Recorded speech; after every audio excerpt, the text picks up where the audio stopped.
Okay, this is going to be a little tutorial on how to set up your Premiere project and a couple effects. First, I'm going to come over here and I'm going to open Adobe Premiere. This is CS5, loaded on all the computers in the DMC.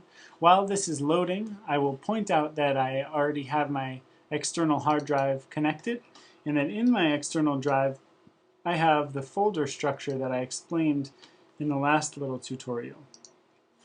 Now I'm going to click New Project, and here I'm going to title my project, Sean, December 10th, 2012. And I'm going to click Browse, and I'm going to select the destination path for my project. Where do I want to save it? Well, I want to save it on my external hard drive in this folder I created called Premiere. Now, all of the footage is going to be, I've already saved it in here, so we want to make sure that all of those links stay together, that on my external hard drive this whole thing is packaged so that nothing turns up missing. I'm not going to be capturing any footage, so I can click OK. I'm going to be importing, which is different from capturing. Now, here on this screen you need to know a little bit about the footage that you have. If you record it on a mini DV tape, you're going to choose DV NTSC, either standard aspect ratio or widescreen, depending on if you record it in standard or widescreen. I think some of my footage is widescreen, so I'm going to select this. Here, if you used an HD camera, you are going to have different settings. I would like you to choose, if you used HD, choose AVC HD. Probably, gosh, if you use your iPhone, you're probably going to want 1080p and 1080p 30. I will have to confirm that, but I'm pretty sure that's what your setting's going to be. Anyway, so here I am, widescreen, and the sequence 1 is okay, and I click OK. Now it opens up Premiere. While this is loading, I will just explain to you that this is where all of your footage is going to live. You're going to import into this list here. This is where we do all of our editing, and this is where you preview your timeline. And this is your timeline. This is where all of your clips are going to be arranged and go from one to the other. If you want to know where the effects live, they're down here actually. Here we have audio effects and we have video effects. You can do cool things like distorting your image, twirling it, waving it. You can transform, you can stylize. Image control does some cool things. You can change the color in gamma correction or color balance. You can make it a black and white. And in video transitions, this is where we're going to find some of the preloaded automatic transitions like cross dissolving. You might remember that. I'll just leave this open. Now we're going to import some footage. I double click in this frame here, and I'm going to navigate to my footage folder.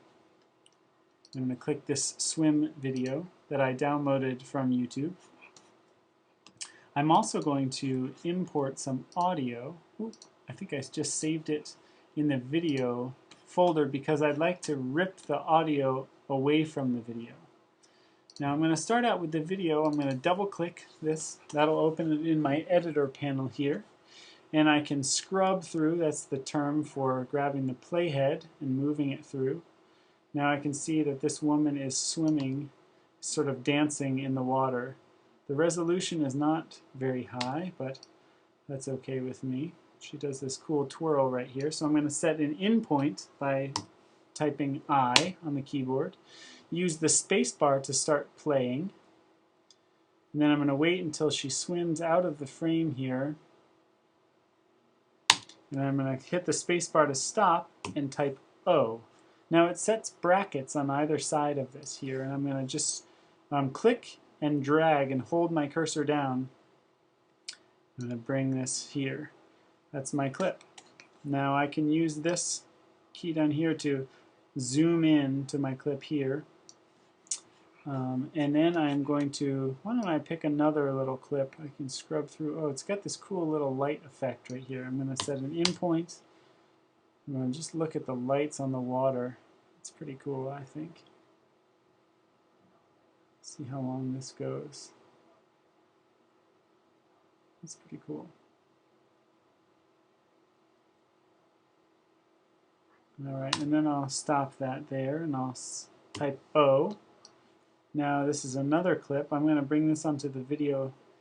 I'm going to bring this onto the video 1 layer. And I'll tell you why in a second. And I'm going to bring this one back up to video 2. I don't want the audio. I don't really care about the audio because I'm going to put in a different audio. Let me do that. So to unlink the videos from the audio, I'm going to right-click, choose Unlink. And then I have to click outside. These are both still selected, so I have to click out away from it somewhere else, and then click just the audio and hit Delete. Now I'm going to unlink these as well. So again, Control-click, Unlink, then click outside, and then click the audio and click Delete. So now we have silent movies. Now you'll notice I left a little space over here. This is where I'm going to put my title of my whole dance. So I like to leave a little space. It just saves me a little step later. The other thing I'm going to do is bring this clip over to the beginning of this clip. Now it snaps. It kind of knows where I want it. The Adobe is pretty smart that way. I'm going to manually fade in on this. And to do that, I'm going to set keyframes. I don't know if you remember this, but if you click on the clip that you're wanting to alter, this yellow line corresponds to opacity. I'm going to set a keyframe there and then set a keyframe there. And I can zoom in if I want to. And just pull this down to the bottom. So now that's at 0 opacity. And then it comes to full opacity. Now, full opacity means that it's totally blocking the video below it. Whatever's on top is going to block out the video on the bottom. So I don't want it at full opacity. I want it maybe somewhere around, I don't know, 60%. Yeah, so I can still see the lights. That's pretty cool. Now you'll notice that my lights on the bottom frame show up bigger, and then this top frame is actually not as big. So with this selected, I'm going to click up here, Effect Controls. And on the swim video I'm affecting, I'm going to open up the motion, and I'm going to hover over the scale. And then click down. I'm going to bring this over here, and I'm going to make it full frame. That's really cool. Okay, so now I can see that actually my lights down here were not full frame. They were small too, so I'm going to click on that, come up here, and change the scale of that as well, so I can bring it up. So I guess I wasn't working with really widescreen footage after all. Cool, so that's a cool little video.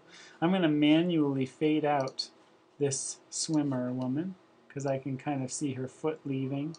I'm going to move my keyframe to right here. And then I'm going to set another keyframe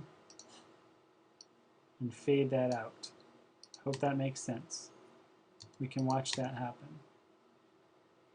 Again, each time I'm going back, I'm just hitting the space bar to start and stop.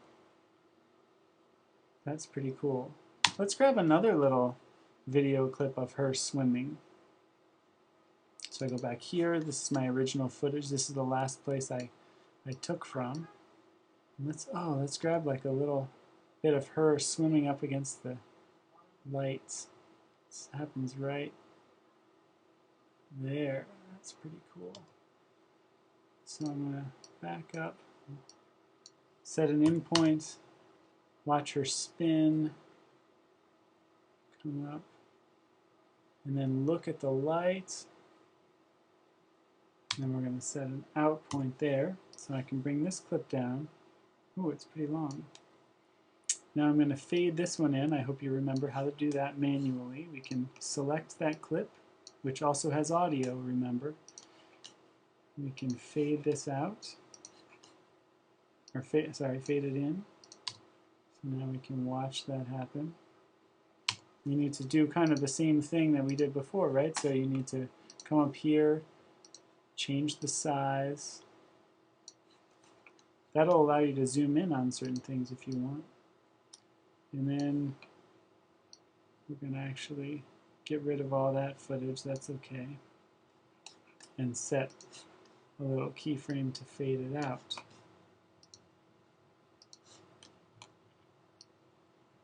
Okay, so this is kind of what my video looks like.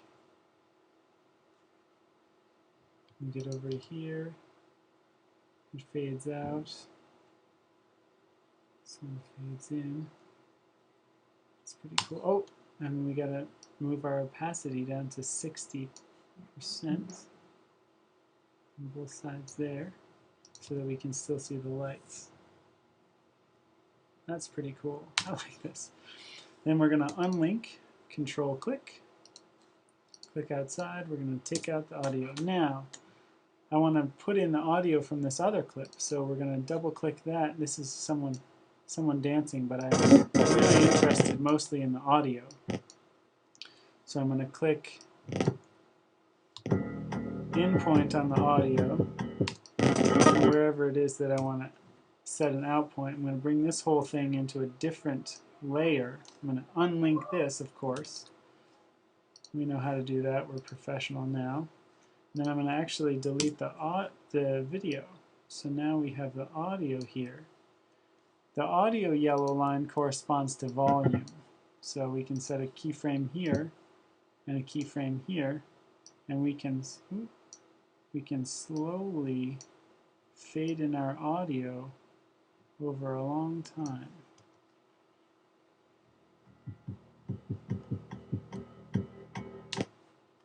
I want to start my audio from way back here. So we're just going to move this whole thing over here. And I'm going to really extend this fade in so that we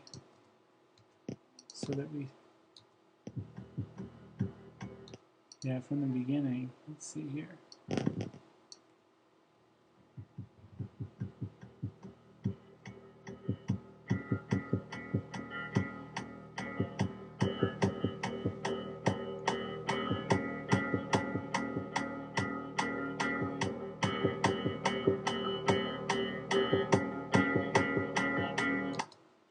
I don't know, hopefully you like that. Now I'm going to save this project. I probably should have done that sooner.